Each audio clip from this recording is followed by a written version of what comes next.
प्यारे बच्चों, आप सभी का कोष्टी बायोलॉजी विंग्स चैनल में मैं राकेश कोष्टी हार्दिक स्वागत करता हूं।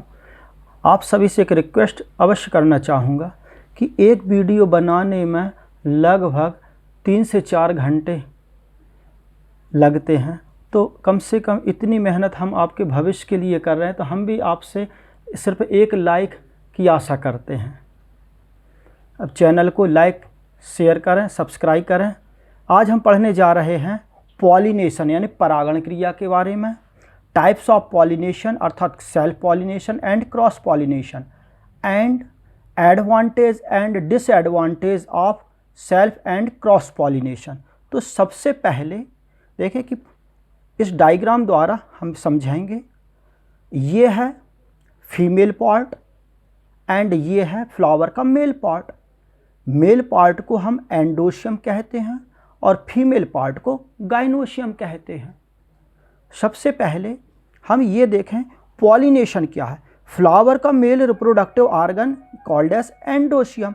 एंडोशियम के एंथर सैक में पॉलन ग्रेन्स बनते हैं और पॉलन ग्रेन्स यानी मेल गैमीट्स का सेल्फ यानी स्वयं के द्वारा अथवा अदर मीडियम जैसे इंसेक्ट्स है, वाटर है, बिंड्स है, बर्ड्स द्वारा फीमेल पार्ट गाइनोशियम के स्टिग्मा तक ट्रांसफ़र होने की जो प्रोसेस है उसे हम पॉलिनेशन कहते हैं, कॉल्ड एज पॉलिनेशन। ये आप देखिए, ये फीमेल पार्ट है, ये मेल पार्ट है, ये क्लब शेप्ड संरचना है जिसे हम एंडोशियम कहते हैं। एंडोशियम के एंथर सैक से पॉलन ग्रेन्स निकलते हैं और उसी फ्लावर के या दूसरे फ्लावर के स्वयं के द्वारा या अदर मीडियम्स द्वारा पॉलन ग्रेन्स का स्टिग्मा तक पहुंचने की जो प्रोसेस है वो पॉलिनेशन कहलाती है। अब पॉलिनेशन प्रायः 2 टाइप्स की होती है। सेल्फ पॉलिनेशन प्रायः 2 प्रकार की होती है, self pollination and cross pollination यानी स्वपरागण और परपरागण। अब हम पढ़ने जा रहे हैं सेल्फ पॉलिनेशन यानी स्वपरागण क्या है। तो सेल्फ पॉलिनेशन यानी स्वपरागण एक ही पुष्प या उसी पौधे के दूसरे पुष्प के स्टिग्मा तक पॉलन ग्रेन्स के पहुंचने की जो क्रिया है वो स्वपरागण कहलाती है। ये इधर आप डायग्राम द्वारा देखिए, ये मेल पार्ट है, ये फीमेल पार्ट है। एंथर सैक से पॉलन ग्रेन्स निकल रहे हैं और उसी प्लांट्स के उसी फ्लावर पर ट्रांसफ़र हो रहे हैं, तो उससे हमने क्या कहा, सेल्फ पॉलिनेशन कहा। अब characters of self pollinate flowers यानी स्वपरागित पुष्पों की जो विशेषताएं हैं क्या हैं कि जो फ्लावर्स रहते हैं वो शेप एंड साइज में स्मॉल होते हैं यानी पुष्प आकार आकृति में छोटे होते हैं। ये प्रायः वाइट कलर के होते हैं या फिर कलरलेस होते हैं। नॉन अट्रैक्टिव होते हैं यानी आकर्षणहीन होते हैं। नॉन सेंटेड होते यानी इनमें ये सुगंधित नहीं होते और नेक्टरलेस होते यानी मकरंदहीन होते। ये फ्लावर हमेशा बंद कली की अवस्था में पाए जाते हैं। ये प्रायः नाइट में खिलते हैं और फ्लावर जो रहते प्रायः बाइसेक्सुअल होते यानी हर्माफ्रोडाइट होते, अर्थात एक ही फ्लावर में male part and female part दोनों ही पाए जाते हैं। साथ ही सेल्फ पॉलिनेट फ्लावर्स को पॉलन ग्रेन्स कम बनाने पड़ते हैं यानी अधिक परागकणों को बनाने की आवश्यकता नहीं होती।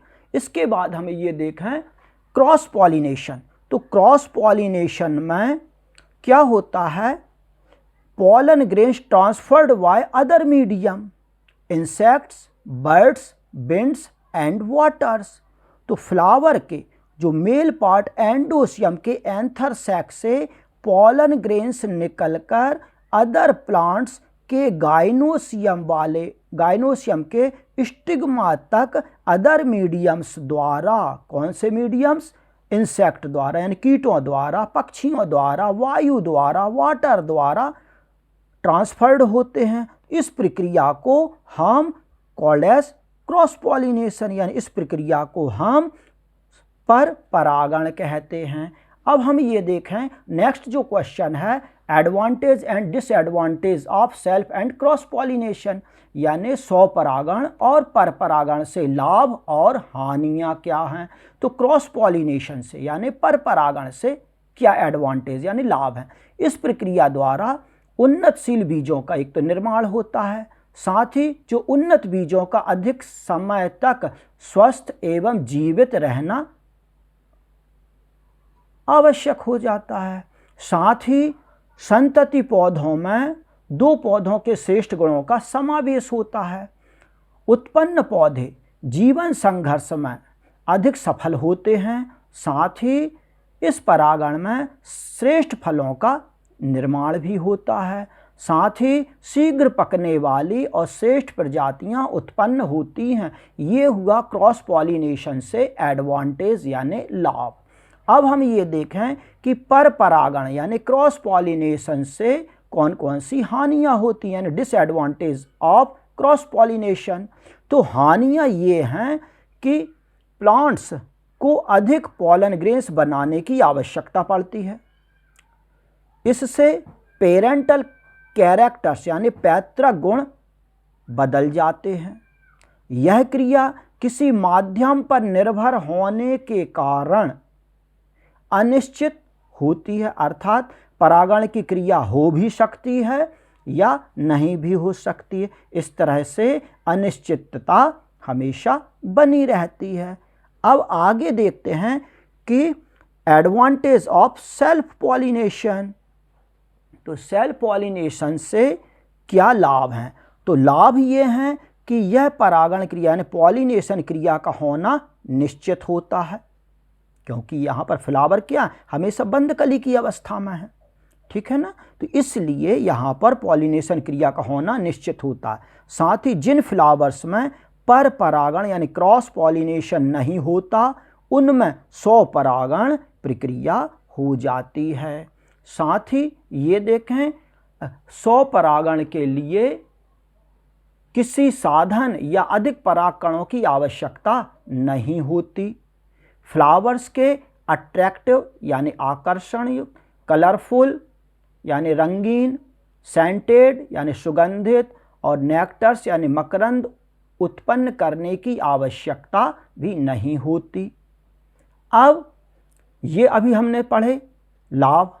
अब हम पढ़ने जा रहे हैं कि डिसएडवांटेज ऑफ सेल्फ पॉलिनेशन यानी स्वपरागण से हमें कौन कौन सी हानियां होती हैं। तो हानियां ये हैं कि उत्पन्न बीज संख्या में कम, छोटे और भार में हल्के होते हैं।